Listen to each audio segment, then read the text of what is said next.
Welcome to this English question and answer lesson. I'm Bob the Canadian. It's kind of fun to be here on a Saturday. I hope all of you are doing well out there wherever you are. I did push start. I hope that everything is working well. I do have to mention though that today I won't be putting the questions on the screen. I'll be posting them in the chat again because I'm not quite set up to do that outside, but I will be soon. I know many of you yesterday enjoyed that aspect of the lesson, and I will work so that we can do that all the time. I am just going to test on a Saturday to make sure everything is working. It looks like everything is working really well. You can see it's a nice day out here today. The last couple of days have been very hot, over 32 degrees for a couple of days in a row, which is very hot for me. Right now, it's probably about 18 or 19 degrees. It's very cool out here sitting in the shade. Anyways, welcome to this live English lesson, or if you're watching this as a replay, welcome as well. I'm Bob the Canadian. Let's go over some of the guidelines here. Please use the chat. I think I'm pointing the right way. Please use the chat. It might be down there for you for English conversations only. And please make sure that, sorry, I'm just laughing at Vitaly asking if I will print the question. No, I'll paste it in the chat for sure. Please use the chat for English conversations between each other. And I do sometimes look at the chat and respond, but mostly I will be answering questions that you submit using the link that both Todd and Dave from time to time will put in the chat. So I'm sure there's a question there already. We should get started. I'm going to paste the first question in. Again, I will eventually have the question right up here on the screen, but I have to figure out how to do that outside. It's easy to do inside. Ying, great greetings from Taipei. What's the difference between skill and ability? Speaking a language fluently, swimming, singing, writing poems, are they skills or abilities? So we would say that when you learn something, it is a skill, okay? So if you know how to build things out of wood, that is a skill. If you know how to speak a language, that is a skill. But abilities are very, very similar. You know, I have the ability to build things out of wood. I have the ability to speak English and French. So I would say a skill is most definitely something you learn, and an ability is something that you learn, but you also might just be naturally good at, okay? Let me scroll back because I think there was more there. Yes. Let's go to the next question. Next question is from Saled. Let me get that posted here. Saleh says, congratulations on the new equipment. Thank you. Again, it's fun to have new things, but sometimes when you have new things, you're worried it won't work right. When I go to the supermarket and the family sends me what they want, do I write to them any requests or write any orders? I usually just say, is there anything you need from the grocery store? If I took out my phone and texted my son, I would say, I'm going to the grocery store, is there anything you need? I could also say, I'm going to the grocery store, is there anything you want? I don't actually type with my thumbs. I don't know why I'm doing that. I go like this. So I would say, is there anything you need from the grocery store, or is there anything you want from the grocery store? And then what techniques do you recommend to master pronunciation? Practice, practice, practice. And also realize that if you are an adult learning English, you will most likely never eliminate your accent completely. But sometimes when people speak English and they have a foreign accent, it's beautiful in my opinion. Let's see here. Let's go here. Deekshanch, welcome to the game, Mr. Robert. The first question is on your screen right now. Round one, can you tell a French word with the letters K and W? Rules, no cheating allowed. I have no idea. French word with the letters K and W. I can't think of one right now. I will maybe think of one as we go along. Let me see if I can figure it out. Let me see here. Ruslan has the next question. Ruslan says, hello, Teacher Bob. How are you? Do people in Canada who live in cities have cottages in the countryside to grow fruits and vegetables? It's very popular practice in Russia. So many people who live in the city in Canada will have a cottage up north. Excuse me. In Ontario, Canada, it's very common for people to go up north to relax and to stay for a little bit at their cottage. They don't necessarily grow fruit or vegetables at their cottage. Many people who go up north to their cottage, they go up north to go swimming. They go up north to go boating. They go up north to go jet skiing or water skiing. They don't often go up north. There's a cat, sorry, moving the camera around. Sorry about that. They don't often go up north just to grow fruits and vegetables. They go up to do fun things like canoeing or just hiking or spending time outside. That's definitely what people do when they go up north. Let's see here. Do you want to learn English? Are you here to learn English? Okay. I don't know. This cat I think needs to learn English, and that's why it's at the lesson. Let me go to the next question. Ooh, scratching's not good. Hey, that's going to be loud on the microphone. Hey. Okay, anyways, let me get back to the lesson. Alina says, in Russian schools, teachers of the Russian language give students a list of books they have to read during summertime. Do Canadian teachers do the same? No, we don't do that. We usually just let students go home for the summer. Now the cat's drinking my tea, so I'm just going to put the cat down for a sec because I don't want the cat to drink my tea. No, students in Canada usually have a summer job. So they usually go home in the summer and they usually go and work somewhere. Okay, cat, you can't drink my tea, okay? If you come to the live stream, you have to be good. You can't drink my tea. So usually they have jobs. This summer is a little different because of COVID-19, but usually students in the summer will have jobs and they will go to their jobs. So they don't have time to work on stuff. Let me see here. Next question is, let me paste it in. Valerie from Ukraine. Hi, what is the difference between lead to something, result in something, and come to something? Is there any difference between get it stronger and strengthen? So when something leads to something, it progresses, right? Like if you stay home from school one day, it could lead to you staying home from school every day. If you don't go to work for a day, it could lead to you not going to work every day because you get tired of going to work. Sorry, I'm very distracted by this cat. I'm gonna see if the cat wants to go and play. You go play, hey, go play somewhere, okay? This cat is very, very happy. I wonder if Todd could maybe text someone at my house and ask them to come out and take care of this cat for me so that it's not constantly in the live stream. Let's see here. So what is the difference between lead to something and result in something? So lead to something and result in something can be very similar. They mean almost the same thing, I would say for sure, Valerie. Let me go on to the next question here. Sam, let's see here. Sam says, hi, Teacher Bob. It's Sam from Taiwan. Hi, Sam. How are you? My question is, what is the difference? So a little correction there. What is the difference between thinking and thought? What a beautiful day you have there. Hope you have a good one. Yeah, the cat just wants to learn, but he keeps licking the top of my tea. So now I feel like I'm not sure I like that. So let me see. Thinking and thought is. So the difference between thinking and thought. So what a beautiful day you have there. So when you're thinking of something, it means that you're currently doing it. So if I'm thinking of have a way to have this cat enjoy its day without trying to drink my tea. And then thought is the past tense. So you can come and get it. Yeah. So there's a cat removal girl coming. She's going to play with the cat. So thank you very much. That's awesome of you. I know you guys love the cat, but the cat was a little bit distracting for me. So I just, Todd texted one of my kids and they came out. We always have a backup plan. So thank you very much. Nathan GR, hey Teacher Bob, how are you? Could you please tell me the difference between integrates and embedded? Thanks in advance. So when something is integrated with something else, it is put into it. When something is embedded in something else, it is put into it. So they're slightly different, but very, very, very, very similar. Lolly, I don't know the name of that cat. Actually, now My daughter has taken the cat away and I can't ask her, but we have many cats here on the farm and I don't know all the names. Let me tidy up my questions here for a sec.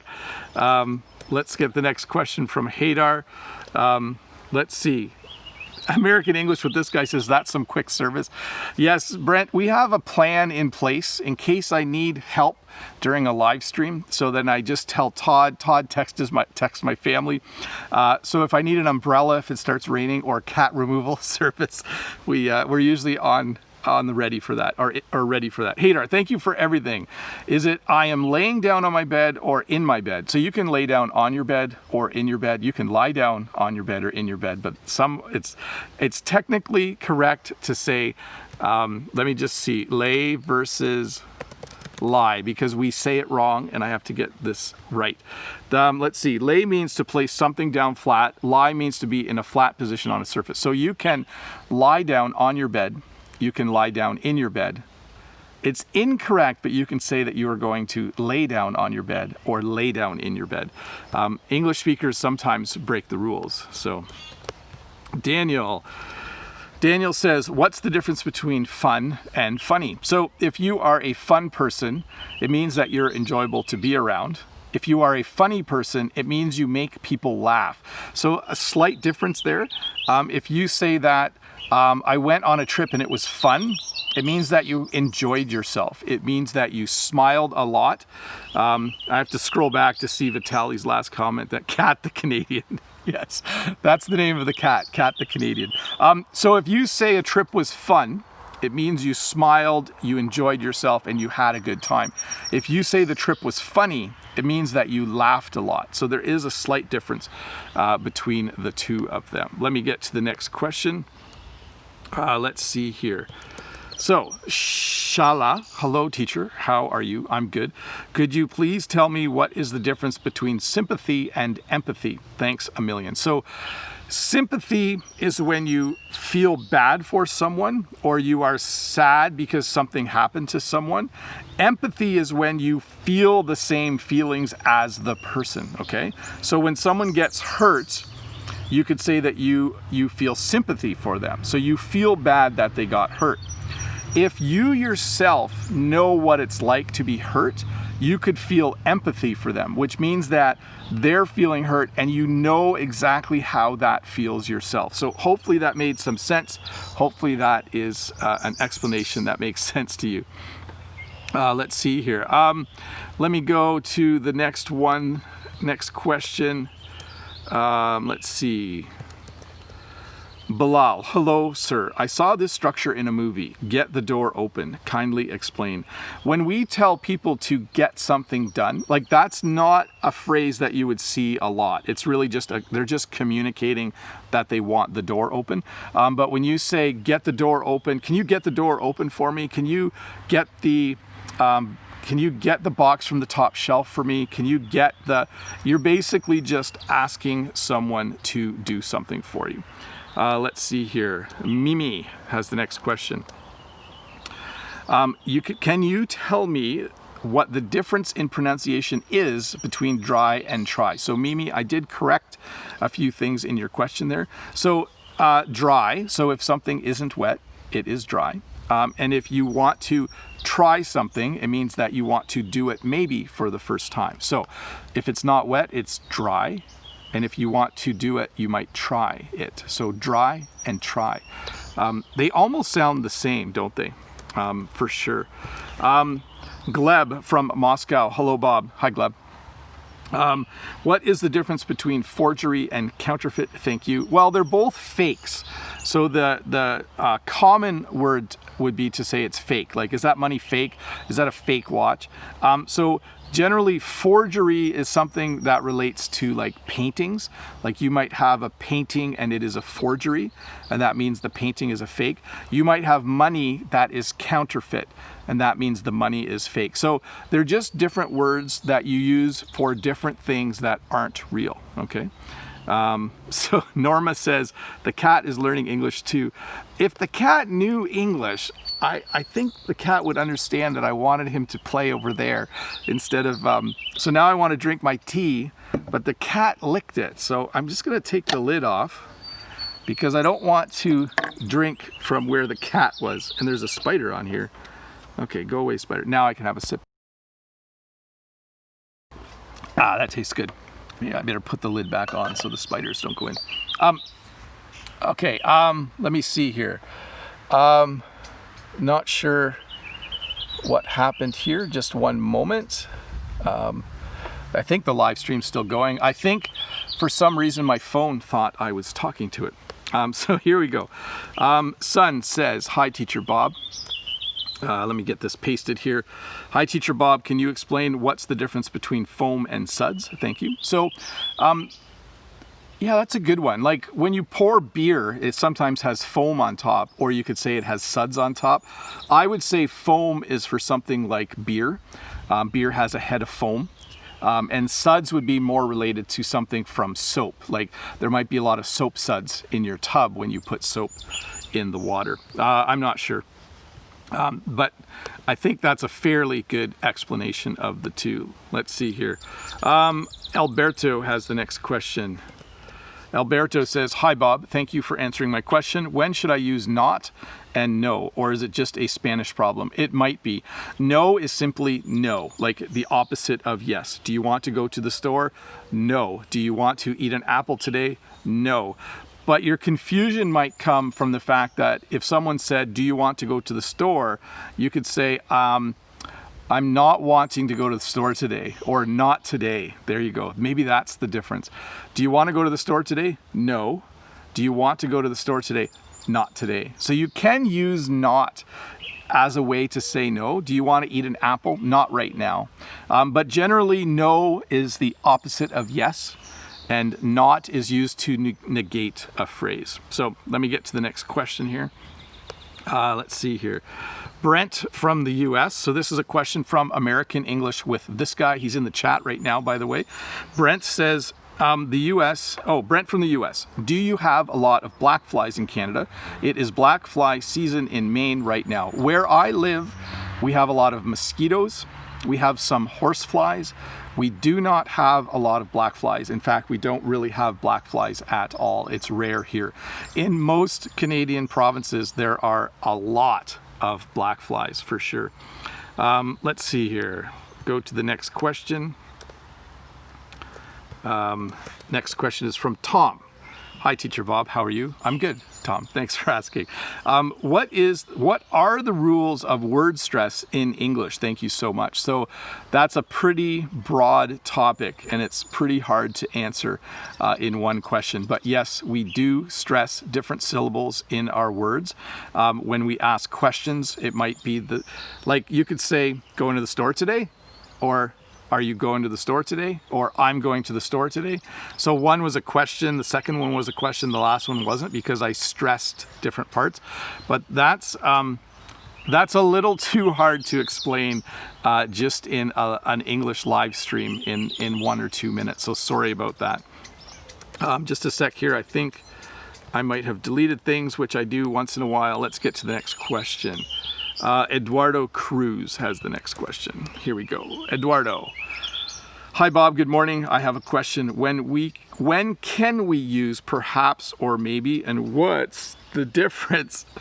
That wasn't a black fly, Brent. What's the difference in pronunciation between color and collar? So first of all, perhaps you want to go to the store today. Maybe you want to go to the store today. In those two sentences, they mean the same thing. Maybe is probably far more common than perhaps. So if I said, I'm not sure what I'm doing today, perhaps I'll go to the store. It's totally correct, but it is not a common phrase. If I said, I'm not sure what I'm doing this afternoon, maybe I'll go to the store. That sounds very, very natural. And then your second question, collar is something that a dog wears, and color, like the color of this mug is blue. So there you go, difference in pronunciation between the two. Sounds funny, doesn't it? Because to me, they're very different words, but when I say them to help people learning English, they sound very similar. Like my dog, Oscar, has a collar, and his color is the color brown. So very similar words, yes. Let's see, next question. Ahmad has the next question. And the question is, hi, our beloved teacher. Hi, Ahmad. What are the things that you are doing for your kids and wish that your parents would have done for you? Okay, a little correction there, would have done for you. You know, hey, as much as I thought I would be very different from my parents when I became a parent myself, I'm actually very similar. My parents did make us work on the farm more. My kids don't work on the farm as much as I did, but I think my kids have a very similar life. You know how when you're a teenager and you say to your parents, when I grow up, I'm gonna be way nicer to my kids, you're so mean, and then I'll be honest, when you become a parent, you're probably more like your parents than you realize. Certainly Jen and I have noticed that. We have a lot of the same rules for our kids that our parents had. Let me get to the next question. That makes me laugh. That was a great question, by the way. I like questions like that. Let's see. Let me just scroll back. Let's see. No, EagleFly keeps asking about payment. So EagleFly, there is only really one thing that you get as a member, and that's you get your name in green. You get to ask questions later in the lesson for about 10 minutes, 15 minutes sometimes. And then there's one extra video on Wednesdays, but everything else on my channel is free. So I'm not sure if EagleFly, if maybe you asked a question and I just haven't gotten to it yet, but just be patient. I will get there. Chico, hello. What is the difference between handy, suitable, and fit? So when you say something is handy, it means it's like, if I'm thirsty, it's handy to have this cup of tea here, right? So it's convenient. That's what handy would mean. And then the difference between suitable and fit, they would be the same. Like, sorry, there's little things that keep landing on me, so maybe it wasn't a good idea to come outside today. Suitable and fit would mean that they're appropriate for what you're doing. And then your last question, take a dump means to go to the bathroom. If you're familiar with the go number one, go number two, it would mean to go number two. And if you need to look that up, you can. Let me see, next question here is from Vita.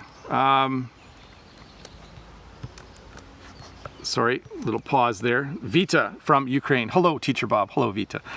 Do you often go to the seaside in the summer? Have you ever tried scuba diving? So we do not live close to the ocean, but we live close to the Great Lakes. So I don't often go to the seaside because that would require me to drive quite far. But I do go to the lake once in a while, but I have not gone scuba diving. I think I would like to try it someday, but it's not on my current list of fun things to do.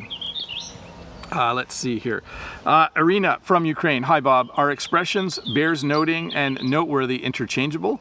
Please give some examples. Thank you. Best wishes. So we would use the word noteworthy more than bears noting. It's just more common. So we would say that, wow, that speech he gave was really noteworthy, or that was just a really noteworthy example of how to be a good dad. So we would use that, and there's a couple of examples for you. Let me see here, Vitaly. Well, it's funny how questions align once in a while, because Vitaly Smirnov says, hello, Teacher Bob, which tongue twisters do you know, and could you tell us one? Little fix there, Vitaly. Could you tell us one? Have a great weekend there. So we just had the question about the seaside. So there's a tongue twister that goes, she sells seashells by the seashore. I don't know the whole tongue twister, but try that one. She sells seashells by the seashore. That's a tough one. And then there's a Canadian one. How much wood would a woodchuck chuck if a woodchuck could chuck wood? So the word chuck in English can mean to throw something. So the tongue twister is, how much wood could a woodchuck, that's a small animal in Canada, how much wood would a woodchuck chuck if a woodchuck could chuck wood? So there you go. She sells seashells by the seashore. And how much wood could a woodchuck chuck if a woodchuck could chuck wood? I'm better at the second one because I think as a kid, we definitely said that one a lot. Let me get to the next question here. Next question is from Abel. Hi, Bob. I'm still confused about how to use the word broad. Is this word used in different ways? Could you give some examples? Thanks, greetings from Texas. So yes, it has a lot of different meanings, the word broad. And it basically means, like not concise. So it's a broad explanation. During this lesson, I give kind of a broad explanation of different ways to use English. So it's not a narrow or focused thing, it's wider. You can also use it to describe the size of something. There's a phrase in English, you couldn't hit the broadside of a barn. So that would mean that if you saw a barn and it had a narrow side and a broad side, that means you're really bad at throwing. And then it's a really old term that is not used anymore. It's very, it's kind of insulting, but sometimes people would call women broads. That's from like the 70s. It's not common at all anymore. So yes, look it up. Broad has a lot of different meanings. Let's see here. Next question. Wee says, good morning, Teacher Bob. Hi, Wee. What does motivation mean, or what does motivation mean, and how to find it in the article? Thank you so much and hope you have a good weekend. I'm not sure what the question is exactly, but when you're talking about motivation, you're talking about the fact that you want to do something. If you are motivated to do something, you want to do it. So you might be looking to be motivated to read. That means that you want to, it means that you want to do something. Sometimes you ask other people to help you be motivated. So if someone encourages you, it can motivate you as well. Let me see here. I'm just gonna scroll down to see something. Let me just check. I'm just checking the question sheet and I don't actually see a question submitted from Eagle. So I'm wondering if EagleFly, when you submitted your question, what name did you use? Did you use EagleFly? Because I do not see it in the list of questions. So sorry about that. Maybe Todd and Dave can sort that out. Let's see, do man, how to link CH at the end of a word without losing the flow when speaking. So when you're saying things like, do you want to have lunch today? Do you want to have lunch today? That's a challenge, isn't it? So I could say to you, hey, I'm going out to eat for lunch. Do you want to come with and have lunch with me? Do you want to have lunch with me? Do you want to go for lunch today? So I would say you just say the sound, and yeah, I think because I'm not sure exactly how I'm doing it. Lunch today. Do you want to have lunch today?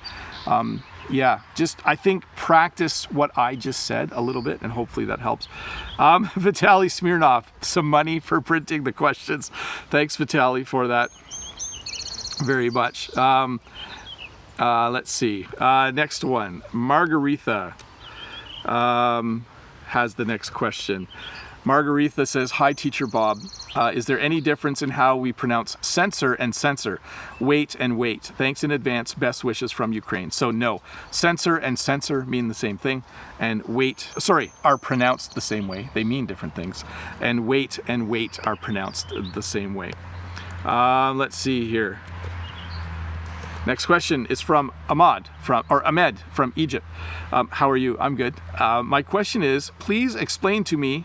Notice I added the word please there. It makes the question sound less demanding. My question is, please explain to me these two phrasal verbs, come across and forward. So when you meet someone, you want to come across in a way that makes them like you. So when you come across, it means what you seem like when people are meeting you. So some people come across as nice people. Some people come across as mean people. So that's what come across would mean. You can also come across something in your house. So as I walk through the kitchen, sometimes I come across dirty dishes that my kids have left there. And then let me go to the next one. Oh, come forward. So sometimes in class, I'll say someone did something wrong. I'm going to ask that the person who did something wrong come forward. So it basically means you want them to stand up and actually admit what they did. So you ask them to come forward. So, so they're saying EagleFlies is in the list, so that's good. Maybe I just had trouble finding it. For some reason, when I do a search, I don't see it, unless the name is different. But at least we know that it's working, so that's good. Let me find the next question, though. Let's see here. Next question is from Brahim. Sorry, the neighbor's driving in with a tractor right now. So Brahim says, hi, Teacher Bob from Morocco. What makes people more happy, giving or receiving, exchange or sharing? I think giving makes people happier. I think people, they want to get things. They want to have people give them things. But I think that when they give things, they actually are happier. But I think most people don't actually realize that. I am happier when I am giving than when I am receiving. I very much enjoy giving things to people. Just let me check something here. Israel has the next question. Israel says, good morning, Teacher Bob. Greetings from Mexico. What does leap and faith? So it's leap of faith. That's what you're looking for. So a leap of faith is when you want to do something, you're not quite sure how to do it, and so you take a leap of faith. So you just do it because you believe that things will go well. So that would be what a leap of faith is. And then I have another question. What is a webinar? A webinar is a meeting that you go to on the internet, or a webinar is also when you go online and you listen to one person talk. So that's what a webinar is. Let me clear up my questions here for a moment. I think I can get things out of the way here. Let's see here. I think I just have to... Sorry, folks, just give me 1 sec. Hope I'm not deleting questions by accident. So, Mosine, let's see. Mosine says, hi Bob, this is my first time here in your channel. I just dig the way you explain your lessons. Could you please explain what bear with me what does that mean? Bear with me. So we wouldn't say that phrase. It's kind of a weird sounding phrase in a way, because the way you're using bear also means naked. So we wouldn't use that phrase. There are other, if you want to learn about love and romance and what people do together, you'll have to get that lesson from a different source. And I'm going to move on to the next question here. So let me see here. Next question is from Edgar from Brazil. What is copy, or how are copy and print different? When you copy something, you already have a piece of paper and you put it in a copier, you push a button and another piece of paper comes out with the same thing on it. When you print something, it's on your computer and you hit print and then the paper comes out of the printer, so you have printed a copy. So that is the difference between the two. You can also copy something on a computer. If you have a file on a computer, you can copy it to another folder or to another spot on your computer. So that is the two. That is the difference between the two. Let's see here. Next question. James Yao, hi Bob, how is it going? Let's see, I'm wondering what the average cost is to buy a house in Canada, and do some people just rent a place for their whole life? Yes, many people do just rent for their whole life. The average cost of a home in Canada is about, in my area, is about $400,000. So it's not cheap to buy a house in Canada. And you can spend much more than that. You might be able to find a home for less sometimes, but generally a home is about $400,000 in my area of Ontario, Canada. Let's see here. So Talal says, hi Mr. Bob, please check Mr. Duncan's channel. He is an English teacher and this is an invitation for everyone. It's a good channel, just like Bob's channel. Very cool. Yes, Mr. Duncan has been teaching, I think, on YouTube for a long time. And he does live classes as well, which is awesome and helpful for you guys. Next question's from Fleur. Bob, how many cats do you have? We have a lot. I actually don't know how many. We probably have 10 cats. We do live on a farm, and the cats are what you call farm cats. So they live in the barn and we feed them cat food, but they also catch mice and do other cat things a lot. Next question from Sharif. Oh, let me scroll down here. Did that paste in? Maybe that didn't paste in. Oh, I pasted it twice now. Sharif, in Arabic, we say, until the jar is broken, to talk about something people start talking about, like racism after a big event. Do you use this expression or similar? I'll have to look it up because I'm not sure what it means in Arabic. So I would need to look it up. So if you could post it in the comments below, post that question in the comments, then I will look at it later and I will try to find it. So thank you very much. Let's get to the next question here from Sherry. Has the question. Let's see here. Sherry says, hello, teacher. I have a problem with paraphrasing the sentences. I usually forget the suitable words and struggle to find one. How could I overcome this? Yeah, so when you paraphrase, it's when you summarize. So if you have a really long paragraph, when you paraphrase, you try to say it in less words, and it can be somewhat challenging to do. I don't have any advice. When you learn to summarize and you learn to paraphrase, in English even, it's hard for me to do it correctly. So I don't have any advice. I'm sorry. Hopefully I can get some advice to you if you ask that in the comment below. Victor has the next question. Let's see here. So Todd and Dave, I'm not seeing Eagle's question. So did he use a different name? Maybe just mention in the chat. It sounds like I probably just don't know what name he used to ask the question. Victor Liu, hi Teacher Bob, I have no partner to practice English. How to improve my English?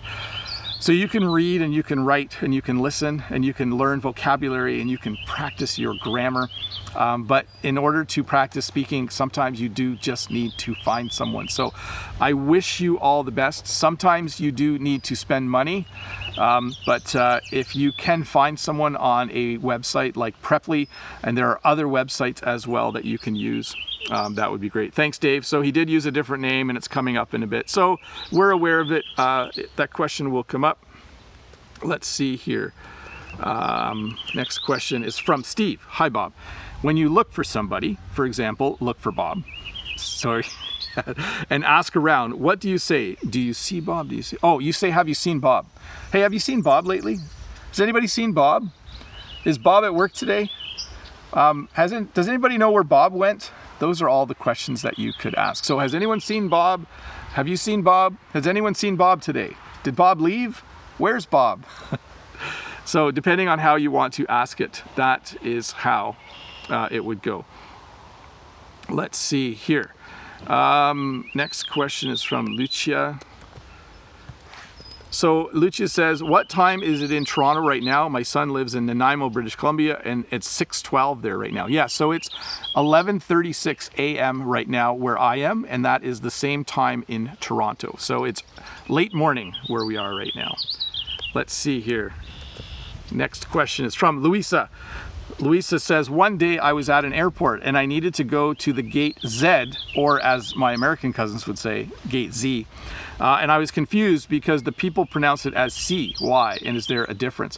So in Canada, we say Z. So L-M-N-O-P, Q-R-S-T-U-V, W-X-Y-Z.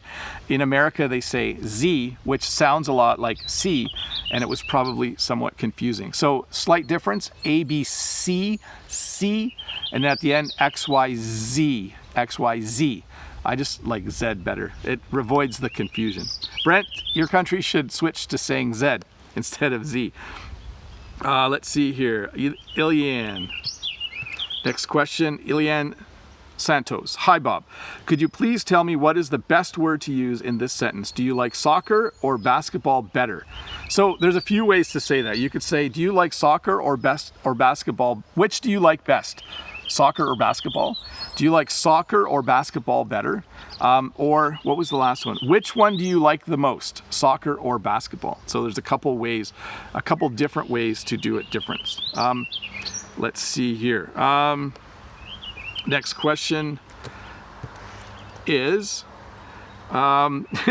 Brent says they can't even switch to the metric system. So from K. Shrikant, hi Bob, could you please explain the difference between condescending and patronizing? They mean the same thing, basically. It's when someone who knows more than you or thinks they're better than you talks to you in a way that makes you feel bad about yourself. So it's condescending or patronizing. They are very, very similar in meaning. Henry has the next question. Henry's question is, does knockoff also mean fake? Yes. So you could have a knockoff Rolex watch. Let's see here. Let me go to the next question. Leo says, hi Bob. Hi Leo. My question is, what does a native English speaker get from this sentence? It is swimming. It is about a sport or about something is swimming down the river. So we don't use the word swimming or swimmingly in Canada very often to mean that something is going well. But if you say that something's going swimmingly, it can mean that it's going well. I think it's more of a British saying. And I think that's what you're talking about. I think that's what you're talking about. So I'm going to move to the next question. I think that's what you were asking. Let's see here. Next question is from Ario Hola. Mr. Bob, I was listening to the song of Brother Louie by Modern Talking. Do you know that song? That's my childhood song. I was born on January 30, 2002. Be safe. I don't know the song, but if I remember, I will try to look it up later. Next question is from Natanong. And the question is, what kind of tea do you like drinking? So I'm drinking orange pico once again this morning with a little bit of honey. Thanks for reminding me that I had tea here. It's nice to be able to take a sip of it. Let's see, next question is from Elias Gomez. Elias says, Professor Bob, are you okay? Yeah, I'm okay. If I seem a little off today, it's because there's ants and spiders and some little flying things keep landing in my hair and it's very distracting. So, is the word siblings common to use in everyday life? Yes, we often talk about our siblings. So I get together with my siblings at Christmas. I get together with my siblings sometime on the weekends. Right now, I don't get together with my siblings. So for those of you that don't know, siblings are all your brothers and sisters. So next question. Let's see here. Just reading this one over. Gustavo, what is the meaning of wrap and shedding in several different uses by Americans? I hope you are good. So you can wrap a present. When you put wrapping paper on something, you wrap it. And then shed is something, the meaning that comes to me right now is that in the summer, a dog that has lots of fur will shed some fur, or they'll shed some hair. That means that their fur or hair will fall out a little bit because the weather is getting warmer. Let's see here. Next question is from Noob English Learner. Hi Bob, I have a question. I can listen word for word what you say, but I need a lot of time to translate to my language. Please help me. I would say keep doing it. Your brain is an amazing thing. Your brain will learn new things the more you expose it to new things. So if you continue listening, you will get it. So is this question, Todd and Dave, is the question from Satyr the one from EagleFly? Just let me know because I want to switch to members only in a sec. Hello teacher, I have been learning English for so long, but I don't have an opportunity to practice with an English speaker. So what shall I do to improve my speaking skills? You really need to find an English speaker. You can speak out loud by yourself a lot. You can record yourself and listen to it. You can, when you read a book, read the book out loud. You can, when you walk around by yourself, you can say out loud everything that you are doing, like I am sitting at a table, I am doing a live stream. Thanks Dave for letting me know. I am drinking some tea. And all of that's really good, but at some point you might need to hire someone. It's very important. In your progression as a language learner, at a certain point, you either need to do a language exchange So I speak French as a second language. On Wednesdays, I have a language exchange meeting with a French friend of mine. So we speak English for 15 minutes and then we speak French for 15 minutes. So we are exchanging languages. That's that's a really good way to do it if you can figure that out. So hey folks, at this point, just give me a second here to find the button I need to click. At this point, I'm going to switch the chat over to members only. So those of you that are members, once again, thank you so much for being members. So on this portion of the live lesson, if you are a member of the channel, first of all, thank you. And second of all, if you are wanting to ask a question, you can ask it directly in the chat right now. We'll do this for a little over 10 minutes and then I will jump back to the main list of questions, or I'll throw some in from time to time. So I love it that my members talk to each other in the chat in English. That is great. Elias says, "We Chen, I'm from Brazil." Very cool to see you guys talking. And by the way, Elias, thank you so much for the super chat. I did miss that. Thanks for answering. Professor Bob is what you said, so you are very welcome. Hi Bob, says Daniel Carmago. Do you use the expression 1 foot out the door? We use the expression 1 foot in the door.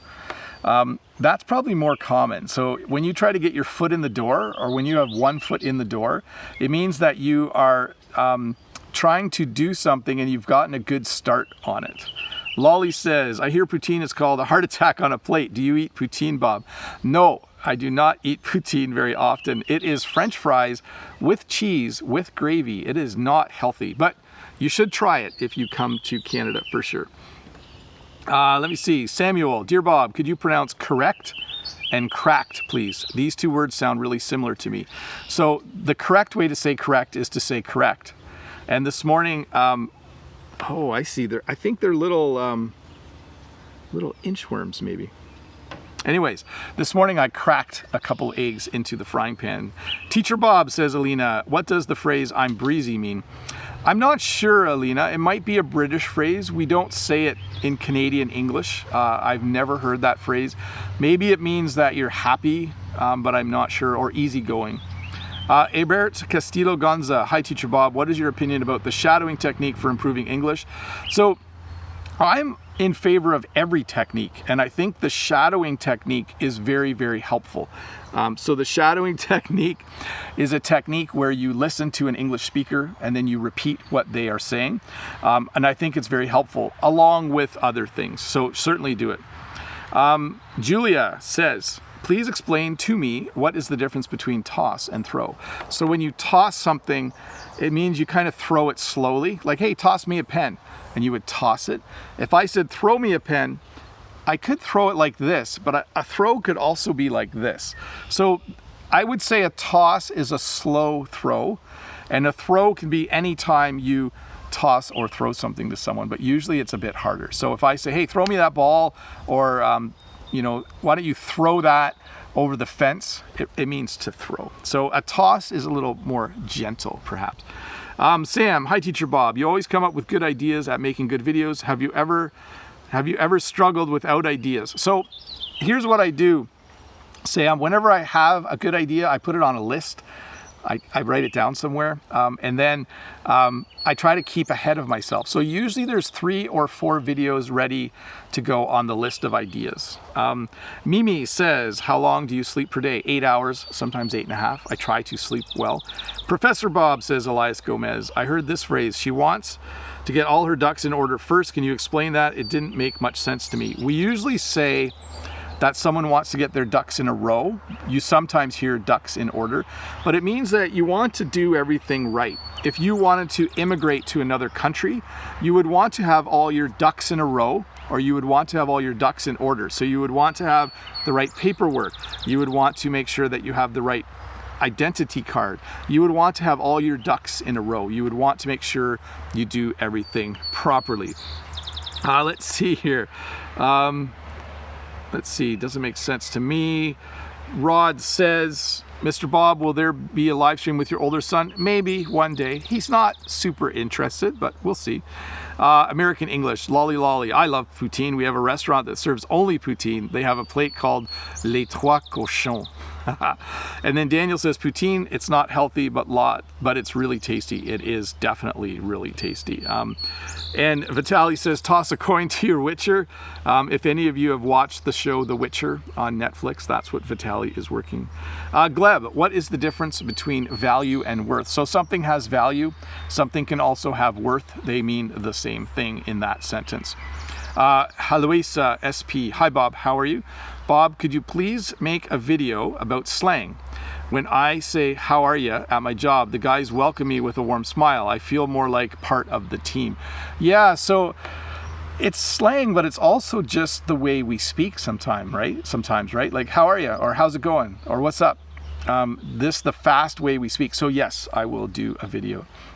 Lolly says, haha, Les Trois Cochons, great name for a restaurant. And then Rod says, what do your children think about having a YouTuber teacher dad? They're used to it now. Sometimes their friends think it's a little strange, but they're used to it now. And then Lolly says, I mean a plate. Let's see here. Elias, I understand now. Thank you, teacher. No problem.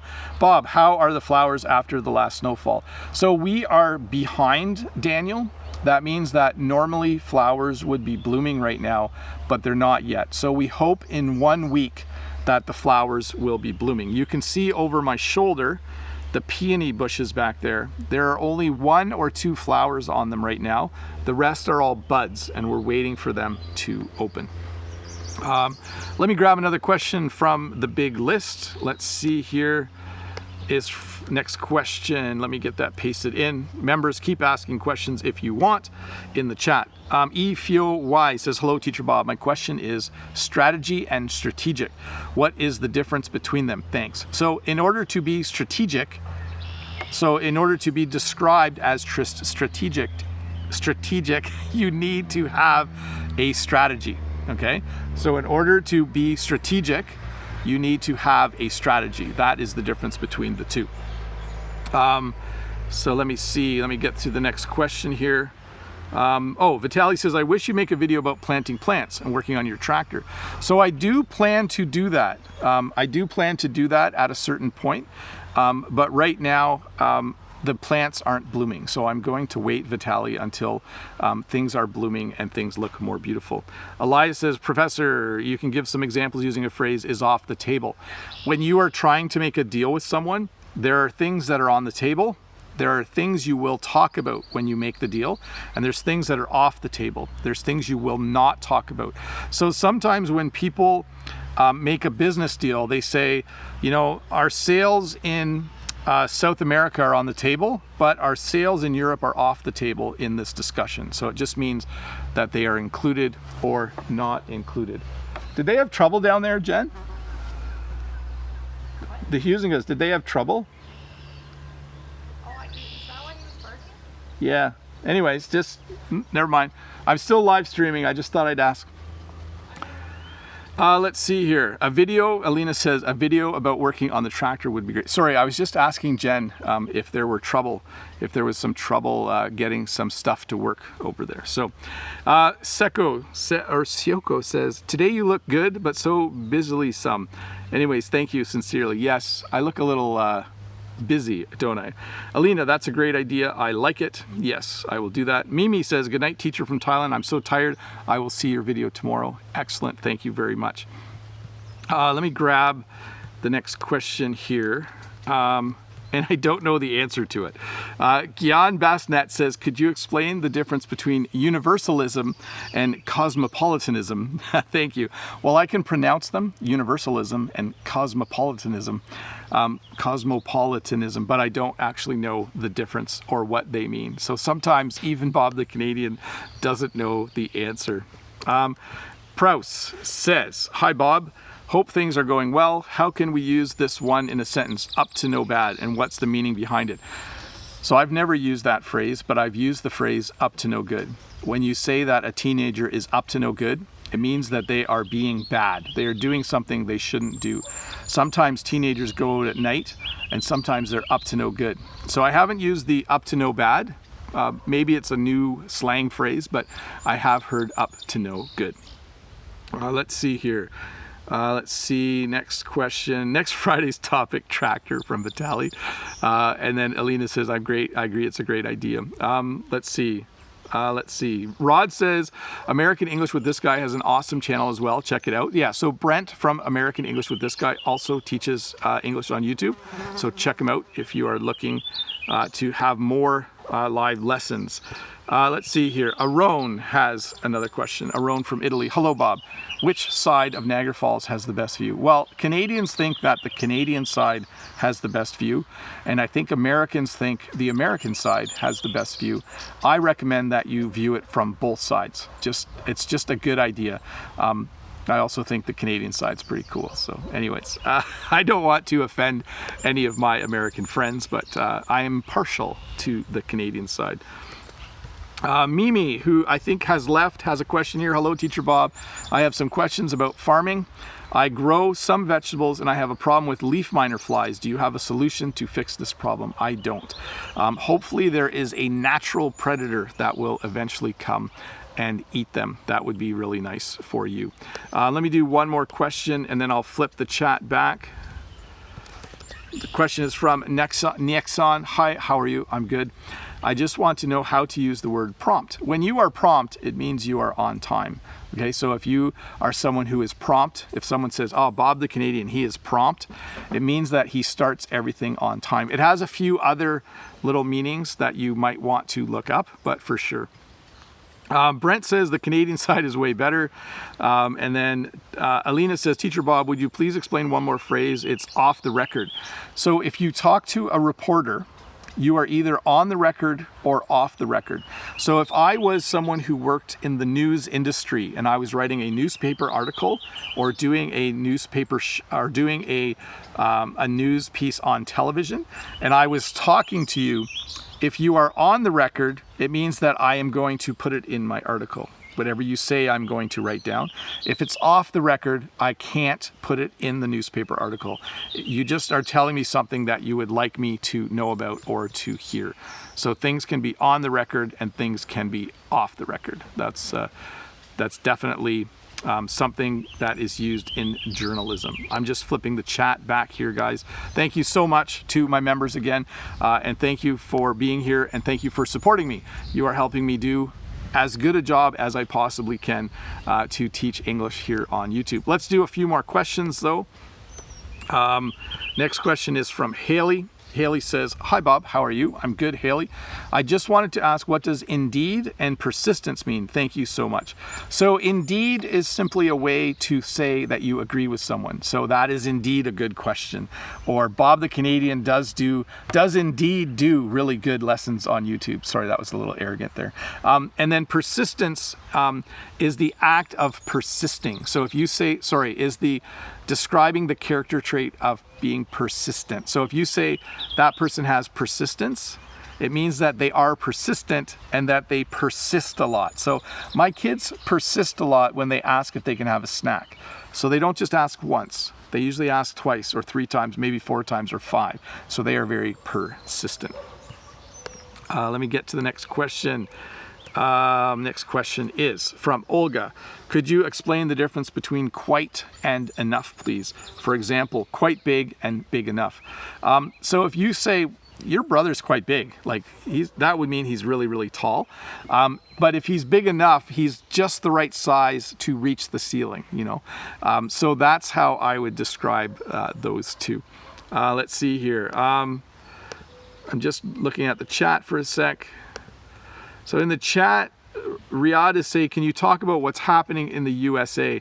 All I will say about what's happening in the USA is that I hope that the US and Canada and all countries where there is racism of any kind, whether it's systemic racism or overt racism, I hope it just goes away. I hope people can learn to like each other no matter where they are from or no matter what they look like. I really hope for peace between all people, and I just hope that eventually racism will just be eliminated in the world through education and through people just getting to know each other and to appreciate each other for who they are instead of the color of their skin. So that's the comment I will make on the situation in the US and in some other countries where people are protesting right now and demonstrating for more equality, and I'm in favor of equality. Let's see here. Next question is from Yuri. Hi Bob, I'm your new student. Hi Yuri. Welcome to the channel. My name is Yuri. I am from Russia. I'm from Russia. So you are Russian, but you're from Russia. Nice to meet you. What is the difference between must and should? Thanks. So I must drink some tea right now because my throat is sore. So that's a very strong indicator that I need to drink some tea. I must go to the grocery store later because we need more milk. But if I say should, it's like it's optional. Like I should drink some more tea right now. I don't have to, but I should. You know, we have some milk left. I should go buy some more milk. So when you say you must do something, it's very important that you do it. When you say that you should do it, it's important, but not as important that you do it. Let's see here. Let me get one more question here. Rod has the next question. Rod from Brazil, what do your children think about having a teacher and YouTuber dad? Thank you. They're used to it by now. I think we might have had this question a little earlier, right? And then next question from Abel. Hi Bob, nice to see you again. Hi Abel. First things first, your farm is great, and in all these years, have you found anything interesting buried in the ground? Yes. So this farm, there were First Nations people that lived in this area. First Nations people were the first people that lived on this continent, and we sometimes find arrowheads. So you have a bow and arrow, and an arrow has an arrowhead. So sometimes in our field, we will find arrowheads, and then we usually, when we do find them, we clean them up. When I was a kid, when we found arrowheads, we would give them to the First Nations Museum in Niagara Falls. And I did find one a year or two ago, and I think I will make sure I donate it as well so that it can go on display. Because when I find artifacts like that, I feel like they need to be shared. They don't belong to me. So yes, sometimes when we go in the field, we do find things like that. Hey everybody, that has been 1 hour. Thank you to all of you that were here. If you are new here, don't forget to click that subscribe button below, and you will get notified when I put out a new video. If you want to support my channel, you can click the join button somewhere. I'll put it over in the chat as well, a link if you want to join my channel to support what I do. And if you have a chance, there was a video that I did earlier this week. You could go back and watch it. There is a giveaway happening, so I'm not going to talk too much about it. There are hundreds of entries right now, and at the end of June, the last Friday in June, I will draw the 3 winners. But thank you to all of you who entered into that giveaway. Do remember that if there were parts you did not understand, there will be English subtitles tomorrow that will help you understand what I talked about today. And that can just be a good way to learn a little bit more English. Anyways, sorry I didn't get to all the questions. I hope you're having a good Saturday. I hope you're having a great weekend, and I will see you, well, Tuesday. There will be a new video, so look for that. Anyways, bye everybody. Thanks to Todd and Dave for helping out, and have a great